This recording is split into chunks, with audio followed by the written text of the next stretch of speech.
This episode of Engineering the Future is brought to you by BMS Canada Risk Services, OSPI's trusted insurance broker for member liability coverage. BMS understands the risks that engineers face in their practice and provides OSPI members access to leading insurance products, advice, and support from experienced brokers, as well as risk management resources. For more information on how BMS can help protect you and even your business, visit OSPI's website or ospi.bmsgroup.com.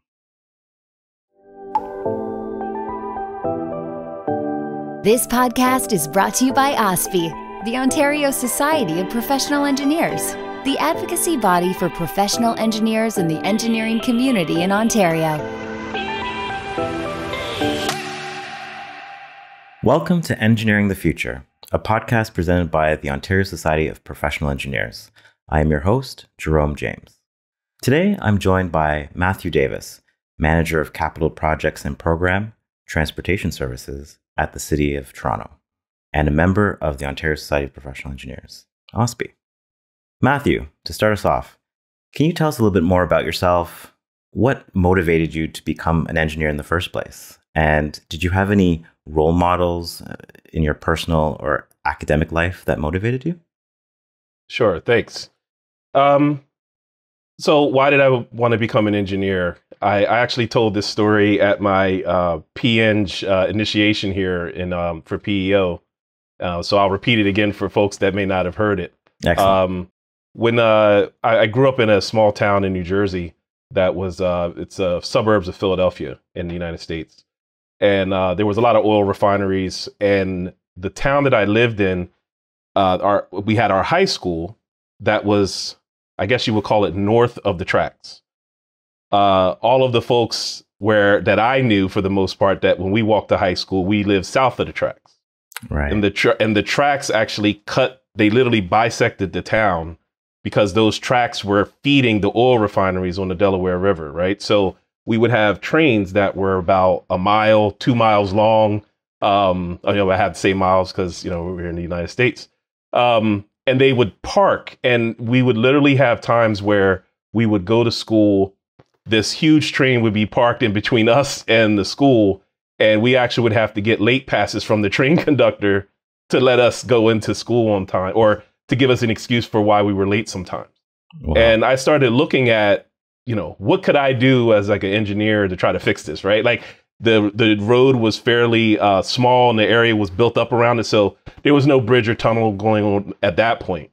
But there was another road that was a little bit closer to the river, a little bit closer to the refineries, that you could actually engineer into a bridge.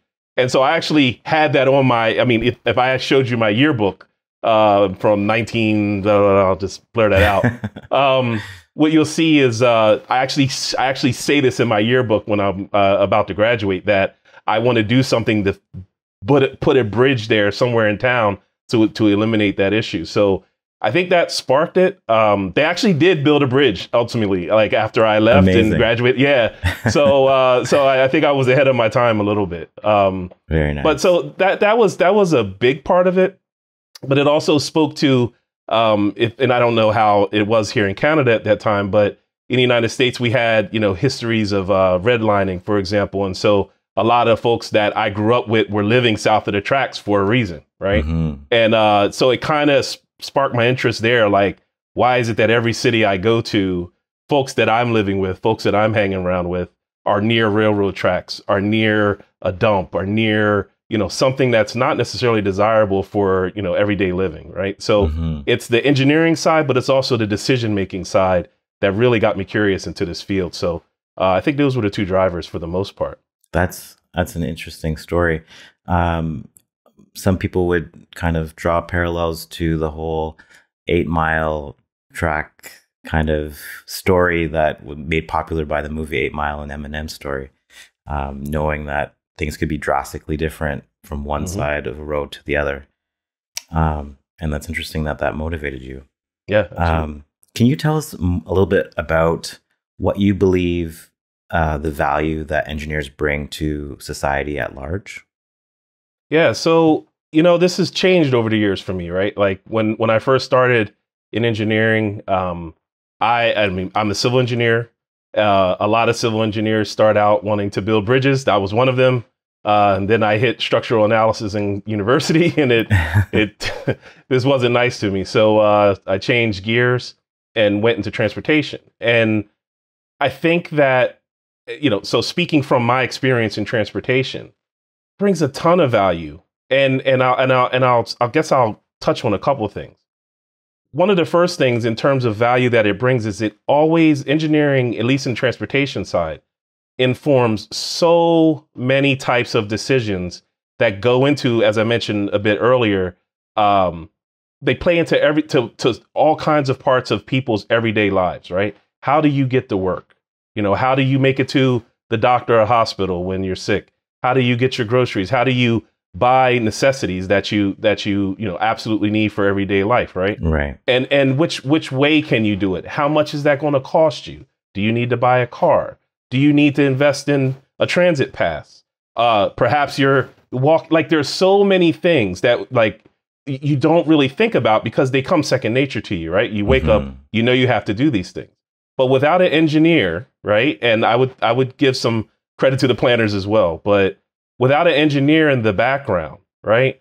A lot of these things remain either undefined or, I think worse, you end up with facilities, transportation facilities that may not be able to fully manage in a safe and effective way the type of activity that you would experience on a road or street. So I think the value is that it really contributes to the quality of life that of the general public. I think it contributes to the safety of the general public. And I think ultimately it serves as a check and balance. And, we can get into this or not, but it serves as a check or balance to, aggressive zoning, aggressive, development. Because if you don't have an engineering there to say, hey, you want to put up this, 100-story tower, in the middle of something like an engineer will have to come in and say, I'm sorry, like that's just out of context, and it will, really burden the network, whether it's transportation, water, whatever.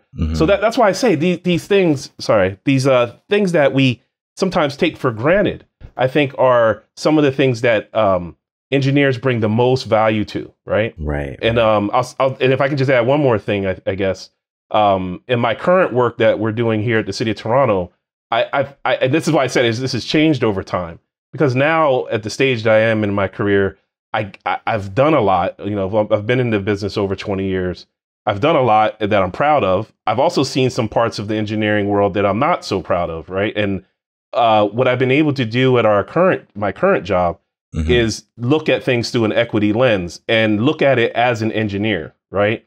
And some people don't really put those two things together, right? Like you can't, how are you an engineer, a trained engineer, but you're applying equity lenses to, all your projects and your, planning, your project planning and programming. But I feel like sometimes, and again, and everybody that gives you a particular perspective while doing your job, because you're looking at it through a different lens that someone may miss the issues that you are taking into consideration.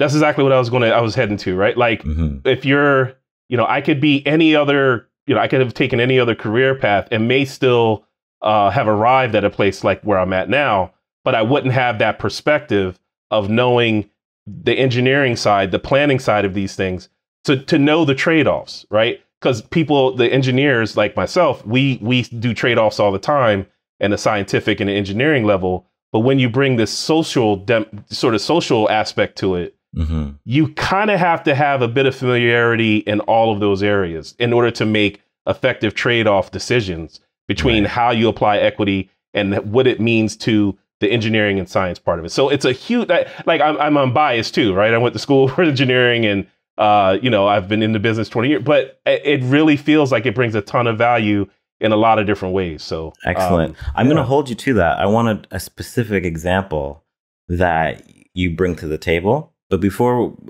from a diverse lens, but before we hit in that, I'll let you think about that example for a moment. Could you tell us exactly where engineering takes place in a civil project, so to speak? Because I feel like most of the public sees road work and civil projects, and they interact with, the dump truck that's going down the highway, or the guy that's holding the sign saying slow, stop, slow. And they don't necessarily see what part, like the paperwork and the engineer is doing. Is he on this work site? Is he a project manager? Where is the engineer, the P.Eng, the guy that's creating the concepts? Where does he come into play? That's a good question, and I you may kill me for the answer, but the answer is actually in all of those segments that you mentioned. So, but let me be a little bit more specific, right? So when we start like a regular, roadway project, I will say, and I always have to give credit. I used to work in city planning, and I did a lot of work in the planning realm. So I have to give a lot of credit to planners, because a lot of planners work with engineers like myself to develop what we call like conceptual designs, right? And conceptual layouts for new roads, or to retrofit roads with, let's say like a cycling lane or a bus lane or something like that. Because there's a bigger picture that you need to consider, right? Like it's not just your street and your road, especially in a city like Toronto. Right. It's not just your street or your road. It's how your street and your road interact with the larger network, right? And you need to be mindful of that. And I think that's where some people, and I've stopped using this term. I used to use the term plangineer, but I don't really do it. You're an engineer or you're a planner. You just might know, one or the other, or you might know a little bit of both. But I think it starts there, right? And I'll just give a bit of personal context to this. When I was in university and I went to school in North Carolina State in Raleigh, North Carolina, we, I had a great mentor down there who told me, he said, look, we're in this civil engineering. I'm going to teach you roadway design. I'm going to teach you traffic engineering. I'm going to teach you planning. He was like, if you want to, I never forget this advice. He said, if you want to keep the lights on in your house, right, and you don't want to take a risk, do the roadway design, right? Take something from conceptual all the way to 100% design, and then you'll have a job for life. You'll help with the bidding, right? And there's engineers on the side, like you mentioned, on the construction side that will bid for a project that's been fully designed. And then you have construction engineers who are also civil, who actually go out, design plans to build, any piece of infrastructure. So that was his advice. But he also said, but if you want to be in those rooms where the decisions are made to even start with those roads, or what those roads are supposed to look like, then your career takes another track, and I feel like I followed that track. So you have engineers, which I think in my old sort of lifetime before working at the city of Toronto, we used to call that pre-construction. So everything dealing with all types of issues prior to the people you see in dump trucks and everything like that. That is all a skill set of, the people have these skill sets of planning. They have preliminary design, and then they start the process, right, for advancing the design from preliminary to 10, 30, 60, 90% design, and ultimately full delivery. And then again, you have the other side, which is more visible, where you have folks out there, you have resident engineers, right, like on site, like you mentioned, who are civil engineers who manage the construction and the progress for these projects. So we're everywhere, so to speak. And it's a shame that people in pre-construction don't really, I'm not out there in front of anything for the most part on big projects, but I kind of sit back and I say, okay, well, I know I had something to do with, something that launched that project and allowed it to become, what it ultimately was, what it ultimately was meant to become. Right. Right. All over the place. I think we are. Oh, excellent. It's good to know. Good to hear. I'm going to revisit that diversity lens piece. Right. Are you ready for an example? Sure. Okay, great. So you want an example? So you want an example of how we bring diversity into an engineering project? Is that as a Black man in construction in the planning piece, how has your diversity lens lent to a better outcome or a perceived inclusionary piece that may have been overlooked if someone else wasn't in that role? All right. So I don't know how long you have in your podcast, but we can really start talking this up a bit. But I'll start with one example, and if that's not enough, I got plenty more. So one of the things that we're doing at the city now, and this is where I talked about the engineering lens has to be combined with, again, whether like I have some lived experience in this field, right? Being a Black engineer, but also like just some knowledge of socio-demographics in a particular area. You kind of have to be aware of this too. But I'm going to give you this one example.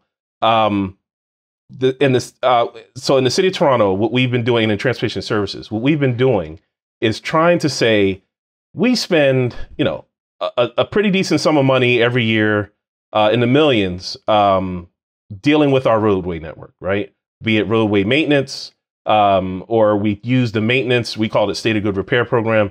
We'll utilize that state of good repair program because it's ongoing and we're constantly fixing roads to identify opportunities for enhancing roads even, right? So if we're going to go out and repave or reconstruct the road, wow, okay, this is a good opportunity to put a bike lane there, right? Or do something, widen the sidewalk, something like that.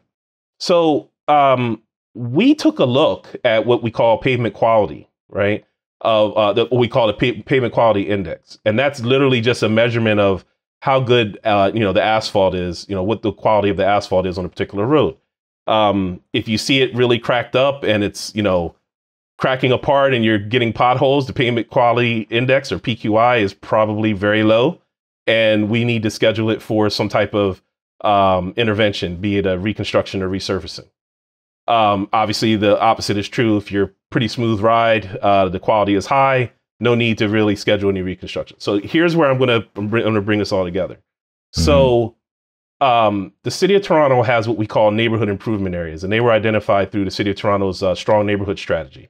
Okay. These are areas where it's been identified where you have significant populations of people, perhaps are low income, perhaps you have overrepresentation, if you will, of visible minorities or new immigrants, or something that some part of the what I like to call like the Ontario Human Rights Code protected persons sort of thing, right? Where you have all these people congregating or living in an area, and for one reason or another, and it's not because they are visible minorities or because of low income, whatever the reason is, where they're living, we need to do better in terms of supporting those neighborhoods, right? Right. Those neighborhood improvement areas, we did and this is when I came on to this job, we initiated what we call like a baselining of our local roads and major roads program. While doing that, what we were able to find is that there was, and because that's why I want to bring this all to you in one, hopefully a nice bow. What we saw was that we looked at the past 10 years of spending and, sort of looked at that in parallel to the pavement quality indices in roads that were in neighborhood improvement areas versus non-neighborhood improvement areas. And what we found over 10 years is that there was a difference of about 7 or 8% difference on average of quality degradation in the neighborhood improvement areas, right? Now, and I'm going to be fair to you, especially coming from the United States, and we have cities down there that, that disparity would be like 10, 20%, 30%, and it, not a good situation. So on average, 8-9% difference is actually not terrible, but right, I manage the capital program. I'm responsible for making sure that our money and our investments are basically coming out and delivering equitable outcomes across the city. So when I see this, right, what do? I see this information. I start talking about it with my senior management and the other managers that are responsible for asset management, dealing with the pavement quality. And we start to put together a program to make this more equitable. And this is why this is going to be important. When I say make it more equitable, what I mean is, what level of effort do we have to apply so that 2 or 3 years from now, or maybe 5 years from now, whatever horizon we have, we can bring the disparity down between neighborhood improvement areas and non-neighborhood improvement areas, right? So that the road quality is on par. Now, last thing I'll say on this, the reason why this is so important, right? Because some people this is the engineering side and people probably, glazing eyes over, but this is where I brought this lens into this. We hope you're enjoying this episode so far.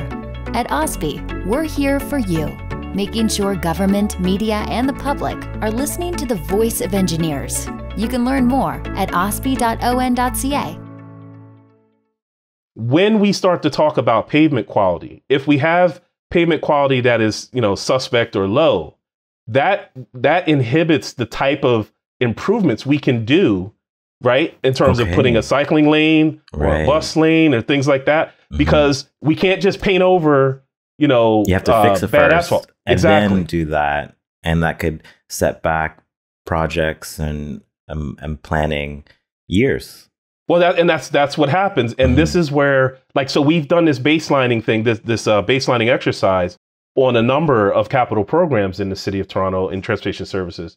And this, by applying that lens that you were asking me about, where I know that maybe not in Toronto, but I've been around long enough and I've worked in enough cities to know that there is going to be some disparity. Now, whether it's 7 or 8% in pavement quality or whatever, what ends up happening is underrepresented communities end up with underinvestment of infrastructure. And it could be due to access to, government. It could be people not wanting to report, right? If you have an area where you have a lot of new immigrants, they may not feel comfortable, right? Talking to officials. And there are so many drivers behind this. And this is why I wanted to give you this as the first example. If you want another one, we can talk about it. But the reason why I wanted to use this one was because the engineering work is, let's review, what we did out in the field, how much we spent, what the pavement quality index resulted in after that we put in these efforts. But as you hopefully can tell, and hopefully the folks listening to this can tell, the outcomes that spread out from that finding are just like so numerous, and you would never even think about them unless you applied this diversity lens, as you called it, or an equity lens, as we call it in the city, to that type of work. So I would submit that as an example where we were not looking at that before my unit was created. And we started it as soon as I got here. And I just want to, again, thank the folks that work with me on my team, because it took literally a village of folks to bring all this data together and synthesize it in a way that allowed us to reach these conclusions and to start setting the path to improve things in the future. Right. That's an excellent story. And the way you ended it, you have to bring data and statistics and put it together in a way that shows unequivocally the disparity to upper management, and that they have no other option to act and make things turn things around. I like to say we make their job a little bit easier, right? They don't have to think about it, but yeah, absolutely. Excellent. Yeah, that was a great example. And I'm sure that there's more down the pipeline, and you're doing great work to infuse those equity ideas into your everyday work. I want to move on to another question. Sure. What kind of advice would you give Black students today that are in high school, finishing high school, first year university, that may be playing with the idea of becoming an engineer, looking at careers in STEM? What did you do right? What would you have changed in your academic career? What kind of advice would you give? Sure. So I'm gonna, in full disclosure, I'm not. I didn't grow up here, right? So I'm learning. I have a 13-year-old daughter right now who's going to transition into 9th grade next year. I'm learning about the Ontario school system, right, and how people, historically have been, streamed into, was it like academic versus applied, or all kinds of different levels. And I got to be honest, as someone outside looking in, it was kind of shocking to see that go on at a system level, where literally, if folks don't have their act together by ninth grade, like it just changes their trajectory pretty much for basically forever, right? Mhm. So that's I wanted to say that, because I don't want to give advice. I'm going to give advice, but I wanted to make sure folks understood, right? Like if you're in school and you have taken this approach or you've been streamed into an approach where it does not get you to university, my understanding is you can fight back, right? Like you can push back if you're working with your parents, and you're demonstrating the aptitude, you can get out of that stream, right? And I didn't know that. Like I've literally been on the phone with guidance counselors all across like Southern Ontario, because I'm, looking to move and things. I'm thinking like, how do we do this? And they're all telling me, please, like my daughter is, luckily I'm lucky that my daughter's very intelligent. She loves school, but at the same time, it's like, not everybody's coming from that background, and you may get, you may either have been a result of being streamed earlier, or, perhaps you're not doing all that well in school now. All I'm saying is, for the high school students that are in that could be listening, like if this is something that interests you, civil engineering, first, don't limit yourself to, and I'm not cracking on you, Jerome, but like, don't limit yourself to what you think you see out there as this is civil. I'm going to advocate for civil engineering because I'm a civil engineer. Just because all you see is dump trucks and cranes, that is not the full thing. Right. If you really want to know more, right, ask someone, right? I always offer, like, before COVID, I used to be in night meetings all the time as part of the city. And I used to offer this all the time. Like, look, we'd do our project. And then afterwards I say, hey, people would come to me and say, oh, I didn't know. And I'm going to speak directly towards Black students. There are people who go to community meetings and they'll say, I didn't even know what you did was a job, right? Like, how do I get into that? And I will give them my card, and I'll do as much as I can with the limited resources I have. Excellent. To kind of just like put them on the right path. But I want to go back to the actual advice. Like, find out everything you can about a particular interest area that you have. You may be struggling grades wise now, right? But it doesn't have to always be like that. Mm-hmm. And you can take steps, you can move forward to get yourself in a better position to go to university, right? But it's all about understanding that you can reach out, you can get supports. It doesn't necessarily, I think they thought in their mind that, we're doing a service almost. Right. Like, we don't want these children to suffer in too difficult of class and feel stupid and all that kind of stuff. Mm-hmm. But making them feel like they're not adequate is bad on the other side, that they can't, they can never achieve something. I just wanted to say like a little like personal anecdote. I remember when I was getting ready to start grade 11, and I went to a guidance counselor meeting, and I at that point I was thinking about sciences and thinking about engineering. I was like okay at math, and I was like, okay, I can do this, and there's nothing else that much interesting. And I was advised to take university college math instead of the UC fully university classes. And I'm like, at the time I was like, thanks, but no thanks. Like, I walked out of there being like, he doesn't have my best interest at heart. Like, he doesn't know what my motivation and drive is. I need a path forward. I want support to get me there. And I just remember thinking that was the worst advice.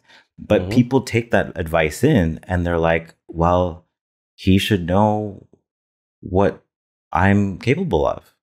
And at that point, if it doesn't align up with your goals, you need to get a second opinion or find out ways to make your dreams happen, whether that be trying to get a tutor or finding out other opportunities after class or to, get those extra credits, because it's the kids that go get that extra credit that succeed in the world.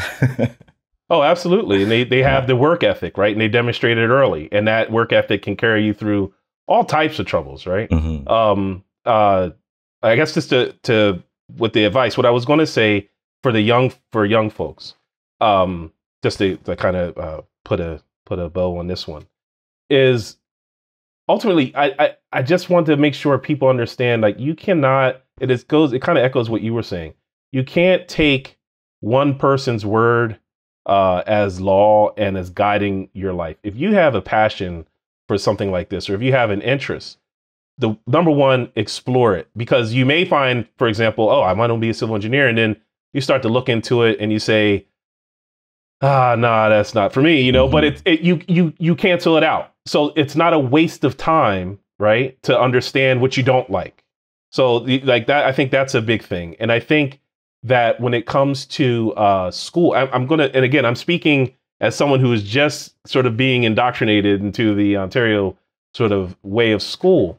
I'm going to say this, and people might not like it, but you all have it so easy here, right? Like, I was talking to a guidance counselor who told me that you have this system where when you get ready to graduate, it's like a clearinghouse for applications, right? For all Ontario universities. And you don't have to take a SAT or an ACT test like we do in the US to, get it.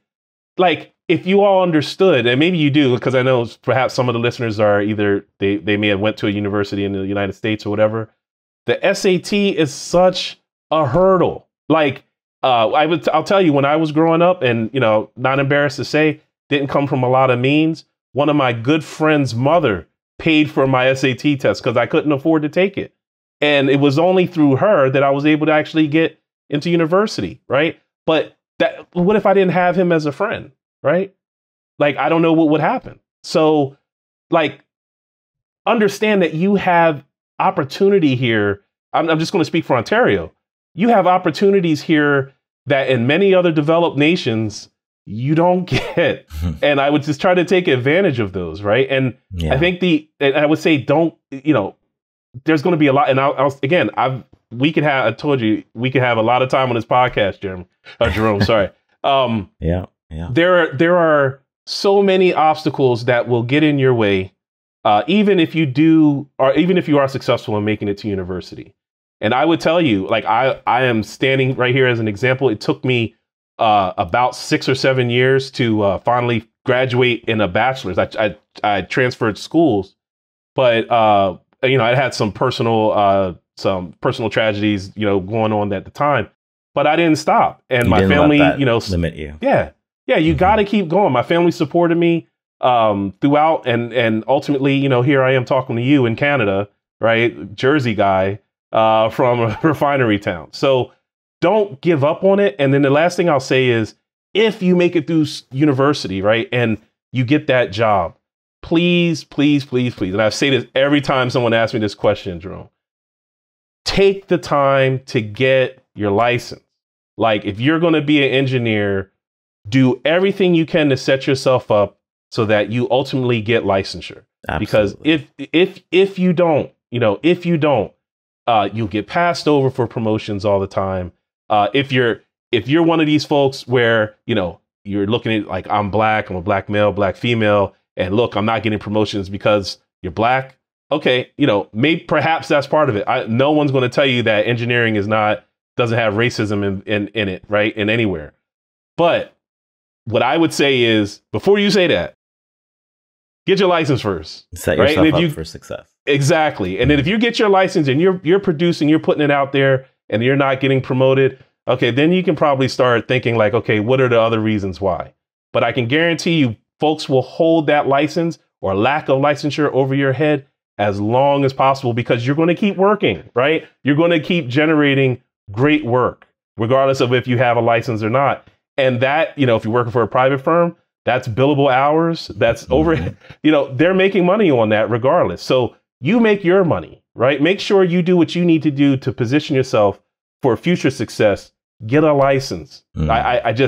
I just plead with people to get a license. Do not just let it go. And I'm going to tell you, as a foreign graduate, getting a license in PEO is extremely difficult. But ultimately, you know, after many tries, I was able to get through. It was that structures. Remember I told you about the structures? Right. It was that structures that got me. But ultimately, I got through. So I would say if I can do it, I'm pretty sure others can. And I'm here too, right? Like, I'm hoping that that's one of the reasons why I joined OSPI, actually, was to be able to like involve myself more in outreach outside of what I already do in the city of Toronto, right? So I'm, you know, here to help. So much good advice, so little time. Thank you so much. One last question. Why did you join OSPI? And I think you touched on it a little bit at the end there, but give us an example of why you, and the answer of why you joined OSPI. Yeah, so part of it, like I said, was to participate more in the outreach side of professional engineering, right? And get outside the Toronto bubble, if you will, and I guess connect with a larger group of people. You're not all civil engineers, right? You're not all City of Toronto employees. There's people from a wide array of areas. I learned about OSPI years ago when I first came to Canada, but I didn't have my professional engineer's license. I had I had 10 licenses back in the US, but I didn't have a P.Eng, so I couldn't join OSPI, right? At the time. So I kind of aspired to do so. And then I'm going to give a shout out to Andrea Carmona. She's no longer with OSPI now. But when I think I got invited to speak at a ITE function down at, why do I want to say McMaster? Okay. She was there with another one of her colleagues, and talking to her about some of the initiatives that OSPI got into when it came to equity and it came to outreach, it really impressed me. And so it took me some time, but after talking with her really solidified that for me, that I need to join, right? And I need to, you know, there's always a risk, Jerome, with like putting yourself out there and being visible, especially as a Black engineer. But you know what, like the benefits, I think, to the overall profession and to Black folks looking to get into the profession far outweigh the risks. So OSPI is a bigger platform, and I just felt like it's time for me to, you know, I'm getting a little gray in the beard. It's time for me to kind of share some information and share advice that hopefully others can pick up and take forward and use for their success. Excellent. Thank you so much for taking the time today. This podcast was well needed. I think the amount of knowledge and advice and lived experience that you've shared today will definitely help those coming up the ranks and thinking about a career in engineering from all diverse backgrounds. And hopefully we will see more equity infused into everyday life through your engineering and other people like you trying to make the world a better place. So thank you so much. Thank you. Thank you for having me.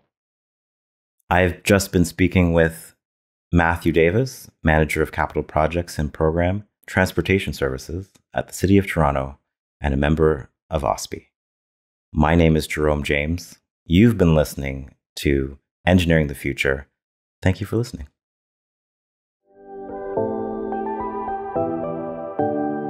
From all of us at OSPI, the Ontario Society of Professional Engineers, thanks for listening. Please be sure to subscribe so you don't miss an episode.